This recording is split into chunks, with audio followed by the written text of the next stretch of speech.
think your accent holds you back. What if I told you the real issue isn't your voice, but something far more damaging? Let's expose the truth.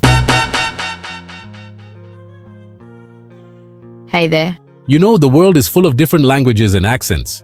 And that's what makes us beautifully unique. But some people still feel the need to look down on others just because of the way they talk. Today, we're diving deep into a topic that's honestly long overdue. Accent shaming. You might have heard it before. Those snide remarks about how someone's accent sounds uneducated or weird. But here's the deal. Your accent doesn't define your intelligence. And anyone who thinks it does? Well, they might need a little re-education themselves. Accent shaming is essentially a form of linguistic discrimination. It's when people judge others based on the way they speak, particularly focusing on their accent. Let's be real. It's a subtle but incredibly harmful form of classism, racism, and xenophobia. The idea that one way of speaking is better than another often ties back to outdated and oppressive social hierarchies. Let's break it down. In the United States, for example, people often associate a Southern accent with ignorance or simplicity. But do you know how many geniuses have Southern accents? Like, I'm talking can do calculus while making fried chicken level of genius. Okay, maybe not at the same time, but you get the point. Accents are often linked to where you're from, not how smart you are. But society has been programmed to associate certain accents with negative stereotypes. Let's say you're sitting in a meeting and someone with a strong Indian English accent presents an idea. Does that make their argument any less valid? Of course not.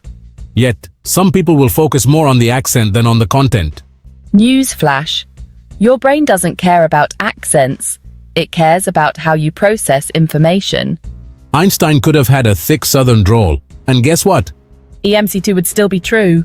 But let's not stop there. Search engines don't rank websites based on the accent of the person who wrote the article. If they did, we'd all be doomed to reading content only written by people who sound like Siri. Can you imagine? So robotic. In the corporate world, there's this sneaky idea that speaking with a British accent or a standard American accent somehow makes you more intelligent, more professional.